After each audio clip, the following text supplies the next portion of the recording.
Welcome to AlphaTalk, where we discuss all things auto. From F&I to industry updates, AlphaTalk is here to keep you in the loop.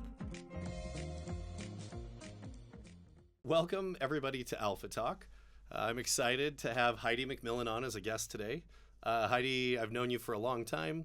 For our listeners who may not know your background, I'd love to just, if you could give us your bio, talk about yourself, which you're terrible at. Well, I can tell you right now that Bryan did shower for this episode, so I couldn't be more thankful. He smells good. His teeth are washed. It's the Axe body spray. Yeah, it's great. My bio? Yeah. You want me to start from college? Yes, can we? Has the records been expunged? Yes, they have. Okay, We're good. Then you're all right. You'll never be able to find anything about me. I started in the auto business with a bankruptcy attorney, with Michael Jude. God rest his soul. He's no longer with us. He was a bankruptcy attorney. I ran his bankruptcy office. And he knew my husband's background in auto, and he said, "Can I sell cars?" Wait, because there was a bankruptcy? Yeah. Okay. Listen to this racket. So he goes, "Can we sell cars?" And I said, "Yeah, we can." So he would discharge the cars in bankruptcy, and if they didn't want to reaffirm their vehicles, he would. We had a car lot. He had a dealer license, and we'd sell them in Colorado at 21%, like it was a racket. And so we did this, and I started this for him, and it was insanity. And then this when is the bankruptcy attorney. This is the bankruptcy attorney. Yeah. So he was getting it on both sides. And, when he passed away, I just gave all these people their cars. I was like, no interested in doing this at all. Guess what? You're Oprah. You get a free car. You get a free car. Keep your Chevy Malibu and your Pontiac Grand Prix. So that's how I actually started. And then from there, I went to work as an underwriter with GM Financial AmeriCredit. Best company ever. People don't leave GM Financial AmeriCredit unless they retire. They get fired for doing something stupid. Really, that's it, because it's a great company. When I left there, it was like a breakup because everybody was so wonderful. But what you're saying is you retired then, right? Because you didn't. It was just growth. Stupid. I was just blocked there because there's so many good people. So then I did a little bit of time with Capital One and Fifth Third Bank, and all the heavy hitters. Yeah, it was great. Yeah. So was in a lot of different areas of the lending side of things, and have grown exponentially through so many different sides of the business. And now I'm with AlphaTalk, and I'm the chief revenue officer over there. So it's been quite the growth. Yeah, you've had quite that kind of career loop, right? Going from like very name brand, established brands to when I met you, I think you were with iLending. The refi side. Yeah, so refi, and then now to more the entrepreneurial side, right? Like It's really, I wouldn't say a startup. AlphaMoto's been around for a while, doing some really interesting things at AlphaMoto.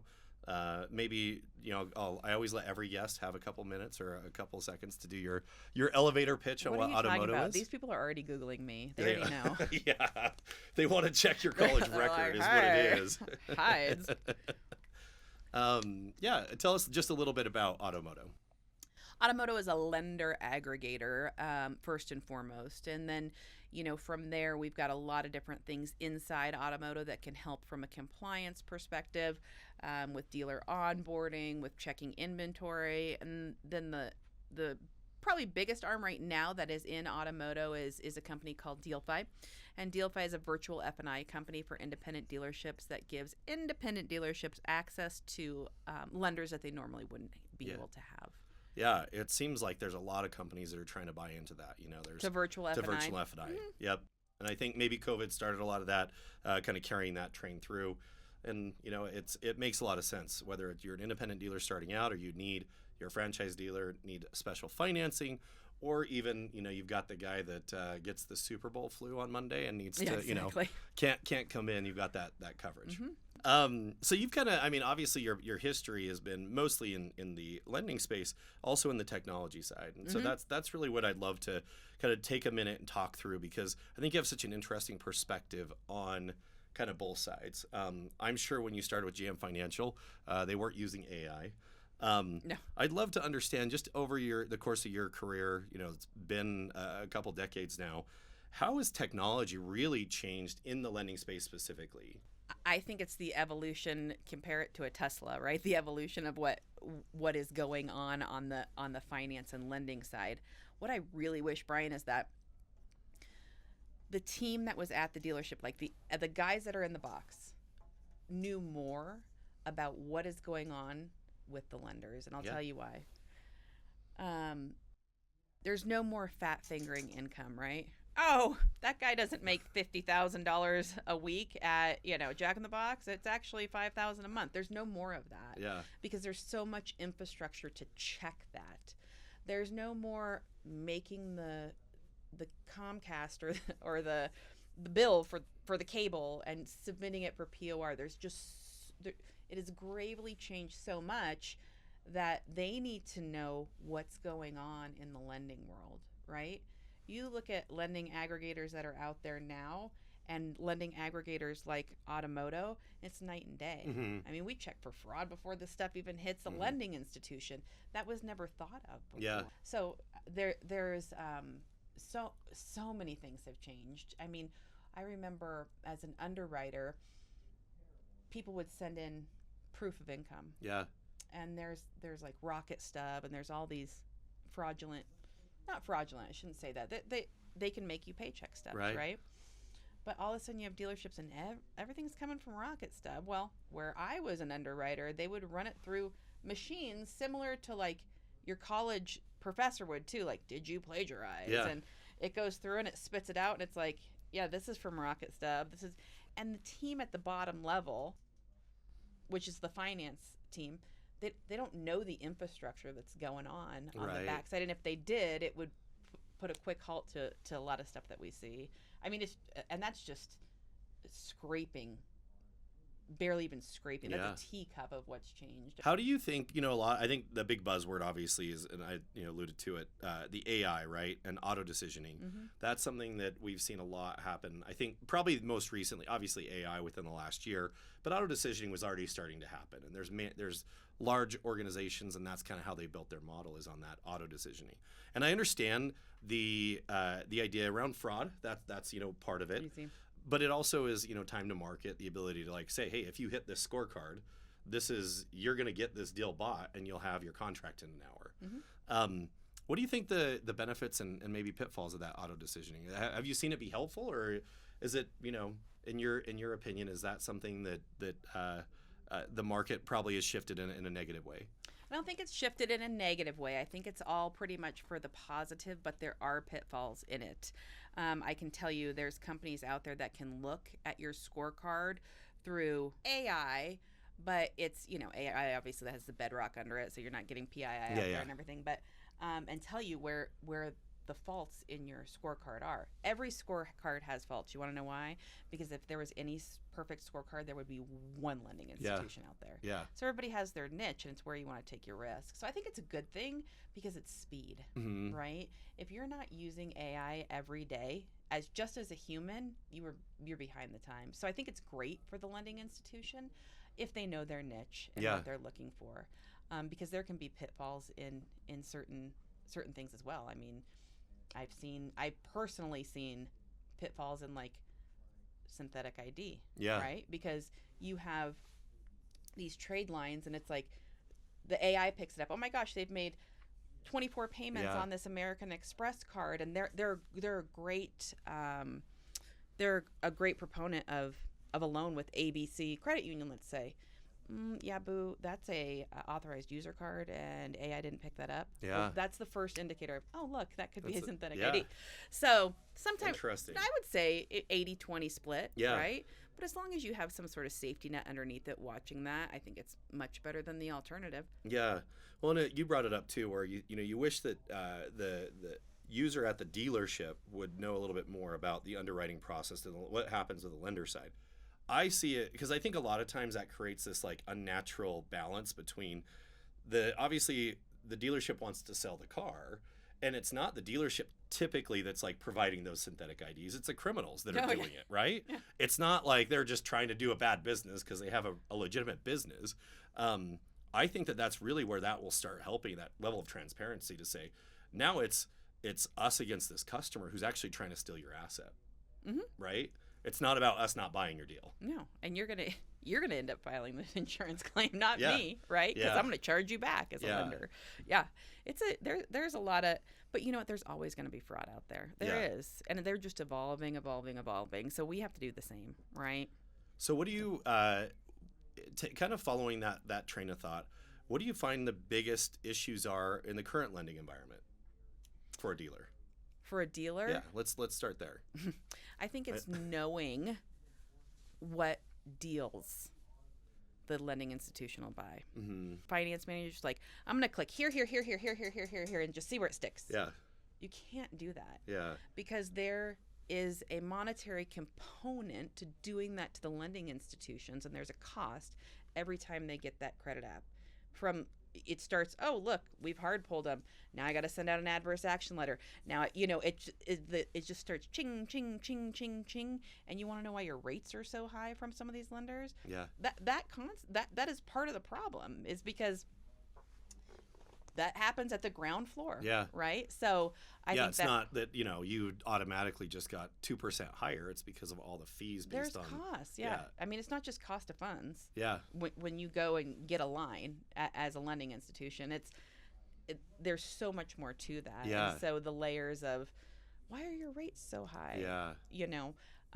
There's just so much to that. So, I mean, maybe that's a long answer for your question. I love it. I think that the more we can educate, and hopefully we have a very diverse listening base, but there are people who are sitting behind that desk saying, I don't understand why this rate is 2% higher, because there's not necessarily the level of transparency on the scorecard for every lending institution, and they don't have access a lot of times to those things. Oh yeah, no, they're 800 million cells deep. You couldn't figure it out if you wanted to. Exactly, and so I think that that's part of why it becomes they got us, and I think explaining, look, they're either use these tools right with AI to find the best deal, or use an aggregator like an OttoMoto to find the best deal for that customer that fits the exact credit score or scorecard for that lender, because they want that deal. They know exactly what their risk is. Yeah, that's let them do that. You don't have to. Yeah, that's literally built into our system, Yeah. Brian. Like it literally is like, you put in your credit app, the vehicle, VIN, all KBBJ, everything's in there. These are the lenders based on the consumer and based on the criteria of the vehicle. This is here. Pick from one of these 5. Don't send it here because you're going to get turned down. Yeah. This one's a maybe, from PTI, DTI to LTV to the whole gamut. So it helps them. Yeah. Do you remember going into finance offices and the finance manager has their their 3-ring binder, and they're like licking and going through, and they're like, okay, all right, Heidi, you can do this. Do you take I-10s? Do you do this? And now that can all be digitized, and people should really use that. Yeah. It's just a safety net. Well, and I think too, that's why you find historically the way they're doing things right is they have a relationship with 3 or 4 different lenders. They know the rep.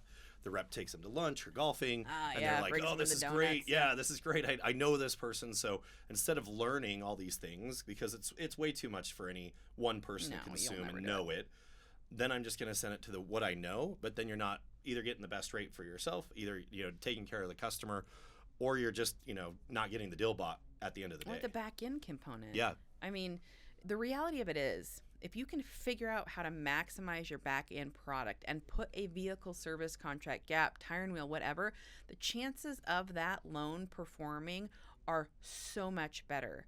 Because usually people don't just go, oh, let me just get that new transmission at $2,000. I just got $2,000 laying around. That's not the American way. Yeah. So, and then that inherently, when you go full circle, okay, great, we put an Alpha warranty on, or I shouldn't say warranty, an Alpha vehicle service contract on there. And our portfolio is actually performing better with ABC lender because they stay on the road longer. Yeah. Yeah.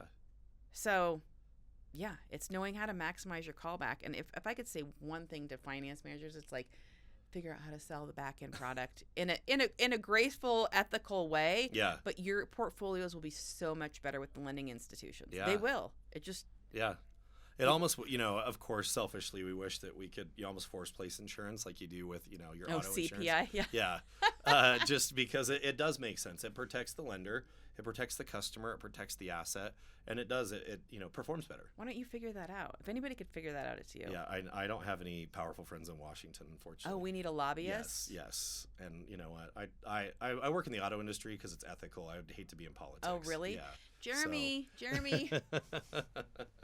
You explained kind of some of the things and technology changes that you've seen that you're excited about. What's the most exciting for you? If you look at the auto industry and you could project 5 years in the future, what are some of the things that you're most excited about specifically in lending and technology? That's kind of a hard one because technology is so rapidly changing. I feel like every time I turn around, I'm like, oh, you can do that? Oh, it's like a new shiny toy, you know? I'm like, wait, what? You can do that? I can do that? I don't have to use jib-jab anymore. I can Yeah. actually like create, artificial memes. Right. Yeah. I mean, I just The important stuff. exactly. So I don't even really know how to answer that because I don't know what's coming Yeah. next. I mean, you thought it was EV, and then those credits went away, and then you think it's going to be okay. Self-driving cars. Yeah. And then that's going away, and Yeah. it's like, so you never know what's going to stick or what's going to come next. I think the most important thing is just staying abreast to what is going on. I hate traveling all over. It's very, very hard. But if you don't do it, Yeah. you lose your relevance and also what's going on. Yeah. Yeah. There's nothing more embarrassing than being with a lender or a dealer or anything, and you tell them something and they're like, oh, I didn't even know you could do that. And I'm like, okay, or do you live under a rock? Yeah. So I think, there's really no way to answer that. Let me ask this then. You talked a little bit about just how much the fraud tools, and specifically with AlphaTalk, like you're able to catch fraud before it even gets over to you. Do you ever foresee a situation where the fraud component is so reduced? Because right now, it's still a major issue in auto lending. Do you ever see technology getting to a place where that's going to be just mitigated? No. Yeah. No. I wish, but they just get, we get smarter and then the fraudsters get smarter. Yeah. I think that the most important component to car deals right now when it comes to fraud is verifying identity. Right. There are so many tools out there that can do it. There's some really, really good ones. But, you go back to the school of hard knocks sometimes and you're like, send a notary Yeah. out. Yeah. There's nothing as good as, like, right here, send a notary out and then FedEx it to me. Don't even e-contract it to me. Sometimes you just got to go back to the basics because it's never going to go away. Yeah. And now with AI, I could make myself look like you, probably better, no offense, in 30 seconds, Yeah. It's crazy. It is crazy. So I don't think it'll ever go away. Yeah. Mm-hmm. What should a dealer look for when they're looking at lender partners, right? I know that we talked a little bit about these aggregators and things like that. They give them access to lenders they may not know about. Yeah. But what are some of the most important things if you're maybe a new finance person starting out, as a past lender, what would you look for in a finance or a dealership? From what your lot looks like to your presentation to do you have a sign outside to what is some of your inventory. It doesn't matter if it's 50 or 4 cars. What are you doing what does that look like to the public, right? It's almost like detailing a car. Why do you detail a car before you go trade it in? Because you think you're going to get some more money for it, right? Even though nobody really cares. Yeah. Because they're going to detail it anyways. Exactly. But the way that you present yourself from the inside of your office all the way through to your finances, because you've got to be able to get access to those lenders first. That's the hard part, especially for independent dealerships. Yeah. Because people don't want to work with independents because they have this bad name, but they should be. Yeah. Because these are scrappy entrepreneurs that'll wash the car, get the car financed, and get it delivered too. Yeah. All one person, 1 day, 1 hour. Yeah. So it's not a lot of it's not my job in an independent dealership. No, there's like none of that. Yeah. It's like, okay, then you can go. Yeah. Or fire yourself. Yeah. So I think you just you have to imagine yourself like you are the owner of the Four Seasons and make your dealership look like that, because it's important of your brand to represent that, and lenders look at that, right? So it really is important for them. 100%. Yeah. Yeah. Sometimes I've always wondered, and again, I don't have near the experience in that side, but some of it seems like a vanity thing with certain lenders out there. It's like, well, we only work with this type of person. they have to have. Because, I know there was a dealer that we'd worked with for a long time with Alpha Warranty. They had a dirt lot. They'd been in business for 20 years. They had 600 great cars in inventory, and they couldn't get some of the main lending companies out there because they looked at it. They're like, well, you don't have a paved lot, so you might be out of business. Yeah, it's like, it's just perception. Let us show you, 20 years of history here. Yeah. But they do look at that. They want pictures. They want to know how long you've been in business. They're going to always look at your finances and your financials from a business side as well as like a personal guarantor, side. And there's a lot of that goes into that. So the new guy has a hard time. Yeah. And that's where our DealFi side of things can really help independence. Yeah. Well, I'd love to kind of pivot a little bit here. I think that you've given a lot of really good tips for our listeners. I would love to know whether it's the lending side, your college entrepreneurial days, whatever that might look like.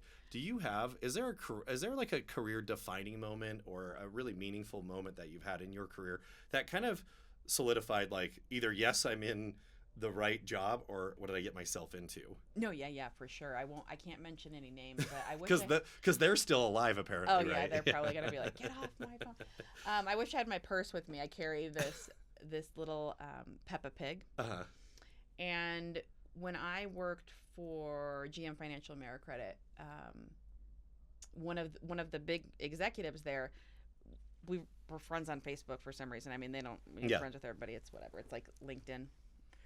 And I noticed that he had took his son skiing up in Breckenridge in Colorado, and I'm looking at these pictures, and his son has Peppa Pig and everyone like Peppa Pig went skiing with him, right? So he's like, Peppa Pig's having a beer, and Peppa Pig's doing this and that, and I'm like dying laughing.